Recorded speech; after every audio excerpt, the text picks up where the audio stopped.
السلام علیکم ناظرین، محمد کاشف جان ایک بار پھر سے حاضر خدمت ہے اور آپ دیکھ رہے ہیں نیوز کف۔ ناظرین، جوا کسی کا نہ ہوا تو نالگیر کا ہوا۔ یقیناً میری اس بات کو وہی لوگ سمجھ سکتے ہیں جو اس لعنت میں مبتلا ہیں۔ ابھی حال ہی میں ایک شخصیت جس کا نام سعد الرحمان المعروف ڈکی بھائی کے نام سے سوشل میڈیا پہ بہت زیادہ مشہور ہے، اس حوالے سے کہ اس نے جوئے کی پروموشن کی ہے اور وہ ایک یوٹیوبر ہے۔ آپ یقین جانیں کہ ہر ایک کی اپنی پسند ہوتی ہے۔ میں نے ابھی اس واقعے کے بعد جب ہماری میڈیا پہ یہ بات زینت بنی تو اس کے بعد میں نے اس کی ویڈیوز دیکھی، باقی میں نے کبھی بھی اس کی ویڈیو نہیں دیکھی، کیونکہ انسان وہی ویڈیوز دیکھتا ہے جس سے کسی کو کوئی علم حاصل ہو، کچھ سیکھ سکے اس ویڈیوز سے۔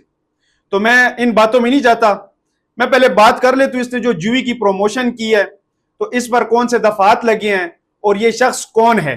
مگر کیا آپ کو پتا ہے ان کے ایک پروموشن پر کتنے لوگ اس ایپ کو انسٹال کرتے ہیں؟ جوئے کی جو پروموشن کرتا ہے یقیناً بات ہے نیچے اس کا لنک بھی ہوتا ہے، اس ایپلیکیشن کا لنک نیچے مینشن ہوتا ہے، لوگ اس پہ کلک کرتے ہیں، آپ کو پتہ ہی نہیں ہوتا آپ کا جو بچہ ہے وہ جوا کھیل رہا ہوتا ہے، وہ ایزی پیسہ کے ذریعے اس میں جو ہے ڈپوزٹ ہوتا ہے۔ نوجوان نسل جو ہے، آپ یقین جانیں، آپ چیک کریں اپنے بھائی کا، اپنے بچے کا موبائل چیک کریں، اس میں آپ کو کوئی نہ کوئی جوئی والی اپلیکیشن نظر آئے گی۔ تو سعد الرحمان المعروف ڈکی بھائی یہ ہے کون؟ کیا یہ کوئی روحانی شخصیت ہے؟ کیا یہ کوئی عالم دین ہے؟ کیا یہ کوئی سیاسی شخصیت ہے؟ کیا یہ صحافی ہے؟ کیا یہ اسکالر ہے، ڈاکٹر ہے؟ جواب ہے نہیں۔ یہ وہ شخصیت ہے جو ٹک ٹاک، یوٹیوب وغیرہ پر، یہ بات میں مناسب نہیں سمجھتا مگر اگر کوئی ہم سے غلط لفظ نکل جائے تو اس کے لیے معذرت، ٹک ٹاک، یوٹیوب وغیرہ پر اپنے بیڈ روم سے لے کر دن کی تمام ایکٹیویٹی کی ویڈیوز لوگوں کو دکھاتے ہیں۔ یہ وہ ہمارے یوٹیوبر ہے جو کہ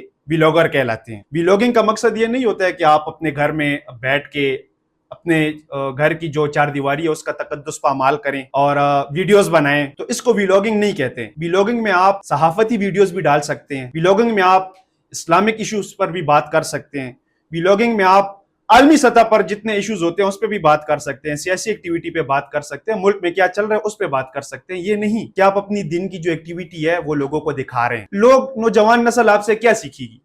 میں پوائنٹ آؤٹ نہیں کرنا چاہتا، ابھی یہ جو ایشو اس وقت رونما ہوا ہے سوشل میڈیا کے ہر ایک پلیٹ فارم پہ، ہمارے جو نیوز چینلز ہیں وہ بھی بریک کر رہے ہیں، اس کے علاوہ ہمارے کچھ صحافی بھائی جو ہیں وہ بھی اس پہ بات کر رہے ہیں۔ اب سوشل میڈیا پہ جو ہے لوگوں میں یہ بات مشہور ہے کہ سعد الرحمان عرف ڈکی بھائی یوٹیوبر جو ہے وہ جوئے کی ایڈورٹائزمنٹ کے ایکٹ کے تحت جو ہے ان کے اوپر ایف آئی آر کر، مگر وہ ایکٹ پہلے میں آپ کو دکھا دوں کہ وہ کون سے ایکٹ ہیں۔ صرف ایک ایکٹ نہیں ہے، یہ National Cyber Crime Investigation Agency 2025 F I R number 196 کے مطابق ان پہ سیکشن 13 الیکٹرانک جعلسازی، سیکشن 14 الیکٹرانک دھوکہ دہی، سیکشن 25 غیر ضروری ای میل یا پیغامات، سیکشن 26 کسی کی شناخت چھپا کر دھوکہ دینا۔ اس کے علاوہ پاکستان پینل کوڈ کے تحت سیکشن 420، یہ صرف دھوکہ دہی کا ایکٹ ہے، سیکشن 294 تجارتی پیشکش میں انعام دینے کا جھوٹا دعویٰ۔ یعنی آپ ان کی پروموشن یہ کس طرح کرتے ہیں کہ آپ اس ایپ کو آپ انسٹال کریں، یہ ایپ جو ہے اس میں آپ پیسے کمائیں گے۔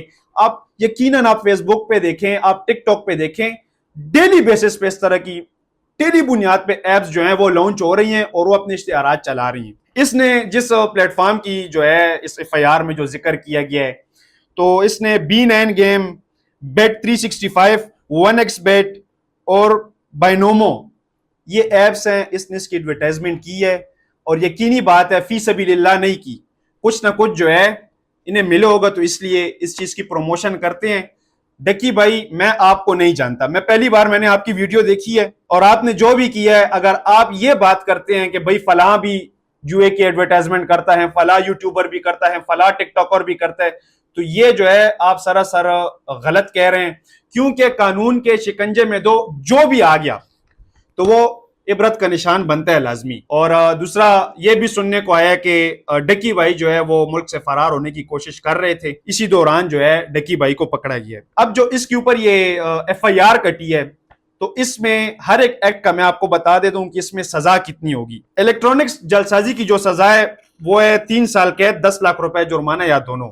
الیکٹرانک دھوکہ دہی سیکشن 14، 2 سال قید ہے اس میں، ٹھیک ہے، 10 لاکھ روپے تک جرمانہ ہے۔ سیکشن 25 غیر ضروری پیغامات، اشتہار بھیجنا، اگر یہ پہلی بار آپ اس طرح کی غلطی کرتے ہیں تو اس میں صرف 50,000 روپے تک کا جرمانہ ہوتا ہے، اور بار بار جرم کرنے پر جو ہے 3 ماہ قید اور 10 لاکھ روپے جرمانہ جو ہے وہ عائد کر دیا جاتا ہے۔ اس کے علاوہ سیکشن 26 جعلی شناخت آئی ڈی استعمال کرنا، تو اس کی جو سزا ہے وہ ہے 3 سال قید یا 5 لاکھ روپے تک جرمانہ یا دونوں۔ اس کے علاوہ جو ہے پاکستان پینل کوڈ سیکشن 294 انعامی اسکیم کے ذریعے دھوکہ دینا، اس کی سزا ہے 6 ماہ اور جرمانہ ہے 2 لاکھ۔ اب ہم بات کرتے ہیں، شروع میں نے کہا جوا کسی کا نہ ہوا، ہوا تو نالگیر کا ہوا۔ اس بات کا میرا مقصد کیا ہے؟ مقصد میرا یہ ہے کہ آج کل جو ہے گلی محلوں میں جو ہے جوا اس وقت عام کھیلا جا رہا ہے۔ صرف یہ اپلیکیشنز نہیں، میں آپ کو 2 نام اور بھی دے دیتا ہوں۔ ایک ہے بیٹ پرو جسے BPEXCH کہتے ہیں، ایک ہے بیس بیٹ 9 جس کے باقاعدہ یہاں پر جو ہے